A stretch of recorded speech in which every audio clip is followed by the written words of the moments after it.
മാന്യ പ്രേക്ഷകർക്ക് കോമിക് കുക്കിങ്ങിലേക്ക് സ്വാഗതം.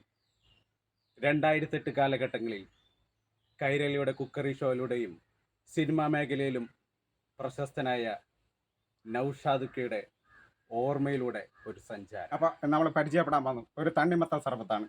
കണ്ടു നോക്കാം നമുക്ക് എങ്ങനെയാണ്. നമ്മൾ എടുത്തിരിക്കുന്നത് നല്ല ചോപ്പ് ചെയ്ത ഒരു തണ്ണിമത്തൻ, ഒരു നാരങ്ങയുടെ നീര്, അല്പം തണ്ണിമത്തൻ ജ്യൂസ്. അപ്പോൾ അടുത്തായിട്ട് നമ്മൾ ചേർക്കുന്നത് നരനീണ്ടി സിറപ്പ്, നല്ല തണുത്ത വെള്ളം. നമ്മളൊരു സർബത്തൊക്കെ ആകുമ്പോഴത്തേനും നമുക്കതിനൊരു രുചിയും കാര്യങ്ങളൊക്കെ മണവും ഒക്കെ വരുന്നതുണ്ടെങ്കിൽ, ഒരു പുളിപ്പൊക്കെ കിട്ടുന്നതിന്, ഒരു പുളിരസം വരുന്നതിന്, ഒരു ഫ്രഷ് ഫീലിംഗ്, ചെറുനാരങ്ങ നീര് ചേർത്ത് കൊടുക്കാം.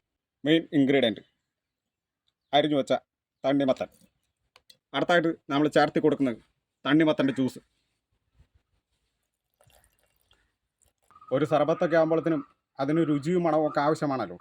അപ്പോൾ നമുക്ക് മണത്തിനും രുചിക്കും ആവശ്യമായിട്ടുള്ള നറുനീണ്ടി സിറപ്പ് ചേർത്ത് കൊടുക്കാം. അല്പം ഐസ് ചേർത്ത് കൊടുക്കാം. അപ്പോൾ നമ്മുടെ തണ്ണിമത്തൻ സർബത്ത് ഏകദേശം ശരിയായിട്ടുണ്ട്.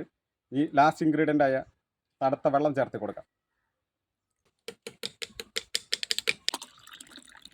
അപ്പോൾ ഇന്നത്തെ സർബത്ത് നമുക്ക് ഈ ചൂടുകാലത്ത് ഉപയോഗിക്കാൻ പറ്റുന്ന ഒരു നല്ല ടേസ്റ്റി ആയിട്ടുള്ള ഒരു സർബത്താണ്. എല്ലാവരും വീട്ടിലുണ്ടാക്കി നോക്കുക, അഭിപ്രായം അറിയിക്കുക.